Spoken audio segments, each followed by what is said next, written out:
Ah yes, Decaying Winter, the crippling depression simulator while you're in arctic conditions with bleeding arteries, a broken leg and stage 4 cancer. However, despite this, the game is still relatively fun with a wide span of weapons, perks, traits, enemies, bosses and much more. There's plenty to do rather than just cry a team's capabilities to take down generic Baton Guy 7. Today I'd like to stray away from my regular content and do a tankfish cross with Lazy Purple and explain this game for any people who have just seen this man's video on the game. It brought an influx of new players, and granted, new players can be annoying, but it brings a new player base for the game to keep it alive. And without further ado, let's get into the Decaying Winter experience.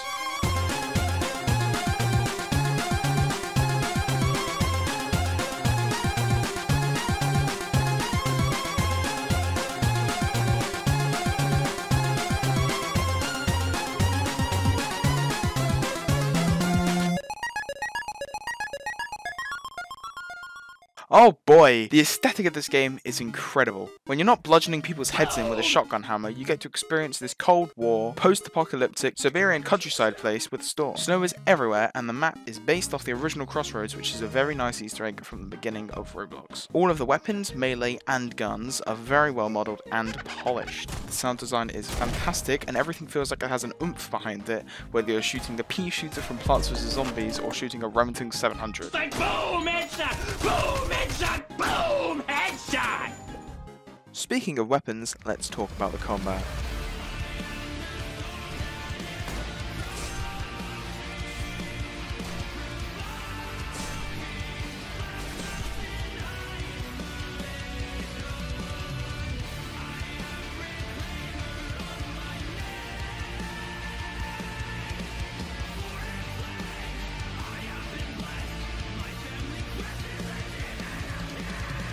This is one of the key things that keeps bringing me and probably many others back to this game. It's like having a crippling nicotine addiction, but without the horrible downsides of smoking real cigarettes. In this game you have 3 methods of fighting: melee, ranged, and finally perks. What? Perks? What do you mean perks? Yeah, bozo. Perks in this game do damage and can shred through waves of enemies. Perks like Arbiter allow you to use special weapons, only accessed by using the perk. This one is called Knuckle Boom. Can you guess why?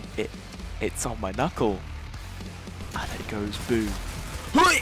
Oh, that was epic! This insane AoE damage is enough to kill almost every enemy in the game except for special enemies, Reich Gun, and the bosses. But everything else, it turns into a scab smoothie. But hold up, not all perks allow you to do damage. Some, like Lazarus, allow you to buff your team in specific ways. For example, the Lazarus buff gives you a 25% resistance to damage. Sounds pretty good, right? There's more! It also clears your screen of any visual fluff on there, allowing you to see better. Oh, well, that seems pretty— There's more! Again! It also causes any damage you take when 30 health or below to be instantly healed back as long as the damage doesn't exceed the health you have. You see, you need a degree in science to understand this shit. Another perk that juices up your teammates like they're on 10 liters of monster energy is Immolator. It increases the damage of yours and your teammates' weapons and allows them to set your enemies on fire, but the perk also allows you to burn your enemies, dealing damage over time and slowing them. On the other hand, your main source of damaging is going to be melee and ranged weapons. The reason I say ranged weapons and not guns is because you can use a bow. The main way of dealing damage through waves 1 through 6 is mostly going to be melee weapons. There are 6 tiers of melee weapons, and anyone who has played this game before may be a bit confused. Hold up, there's only 4 tiers of melee weapons. You're a liar, grrr! Technically, you would be correct, except there are 2 secret tiers. Those being the melees that cost 50 to craft, and the ones that cost 100. The most obvious answer for the best one being the Decimator, and I will not tolerate anyone telling me otherwise. Yeah.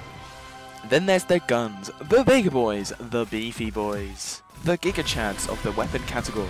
These babies can go vroom vroom and split your enemies in half like you're playing Devil May Cry. Notable guns include the KSG, AKM, and High Kappa. Everything else is garbo, and you should not craft them under any circumstances, for the bullets they fire will actually heal your enemies. Other things that can help you in combat consist of traits and equipment, these being items you can select in the main menu, with traits being static buffs to your character and equipment being items you can use 1 to 3 times per night, depending on what you chose. For example, the Cold Air Black is a concoction of 12 different herbs and spices that allows you to ease stress, which basically means morale is cut in 2/3. Of course, it's not permanent, because like any good depressive episode of your friends' deaths, it will never go away. The ration generators, throwing knives, are a more offensive option for equipment, allowing you to one-shot most unaware enemies, and it's 2 on enemies that have detected you. It's especially useful to gather rations during the scavenging phase. since its high damage on scavs means you don't have to get close to scavs if you are unprepared or don't quite feel you can go toe to toe with them. Another knife you can use is the ballistic knife. This option swaps the option to throw knives in replacement for a knife infused with the River Thames water that you hold and stabs enemies with when shoving. It poisons them, making them throw up after a small delay. Reminds me of myself when I look in the mirror. There are actually bosses in this game. The one you're most likely to be able to see is Sledge Queen. She's a fast, deadly woman who the entire Decaying Winter community simps and makes fan art for.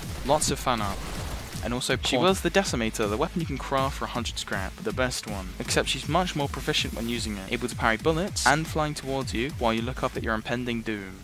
The other boss is Yosef, who, if you're bad at the game, will not see often. I didn't get much footage of him, so here's a still image. He builds an M60 and will mag dump you if you don't mag dump him. And technically, he's weaker than Sledge Queen, because he only has 1000 health compared to Sledge Queen's 1200. But he has an army of scavs by his side, while Sledge Queen mostly doesn't if you're smart at taking her on.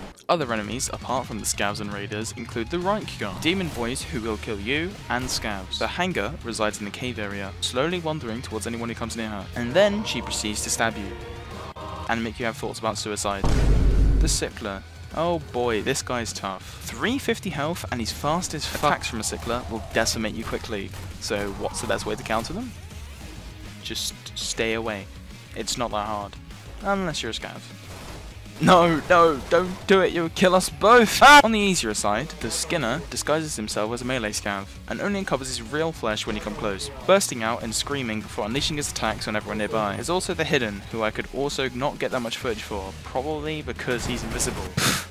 It's just invisible and will follow you slowly and one-hit KO you, so stay away. Moving on to my final few points here, public servers versus private servers. A big debate. Private servers for you and your group, unless you're lonely like me, or public servers with randoms. There's pros and cons to both of these.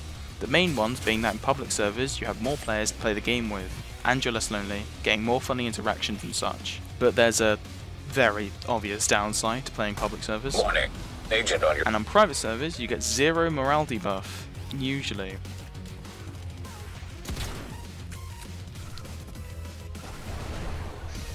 But the negative to this is that it's only you and other people you manage to gather to play the game with. And believe it or not, there's actually a secret ending to this game. It's crazy, but I won't be talking about it, at least not in this video. Go watch someone else's video on it. According to my calculations, this video isn't 8 minutes yet, so enjoy some assorted funnies that I got from all the sessions I played. It makes me wanna, it gives me a ear jizz. Jesus. Makes me come out my ears. That's just coming out with your ears right There now. is! What the The is! That's the weirdest way I have heard anyone explain, like, a really good song. Please don't ever explain it like that ever again. Thank you for understanding. I can't get him. He's shooting at me. I got him. What? Oh my god! He bled out. I was gonna die if that guy didn't bleed out. Also, I'm gonna bleed out. Haha, we do a little trolling.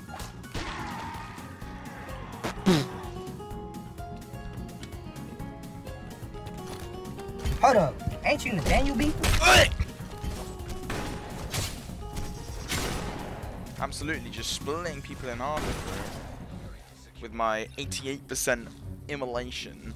I mean, what kind of damage am I dealing there? Like 18? I'm on 3 morale? That's like 1 shot. Thanks for the weapon, bozo. I wasn't just gonna scrap it with the ammo in it. I'm not retarded. Yeah, you are. Don't lie. Gaslighting. Yeah. Premium. No pun intended. Subscribe to my premium gaslighting services. What's this? What's this? Gaming boy 1213132. What is this? He's what the what? This guy's he broke his leg. And now he's dead. Okay, I hope you guys enjoyed this video. I might not make other things like this, but I had to try it anyway since I love this editing style. And I really wanted to do it, but it's really hard and mentally exhausting. This took 2 weeks to fully edit, so I hope the final product was worth it. Thank you for watching, and I'll see you in my next video, whatever that may be.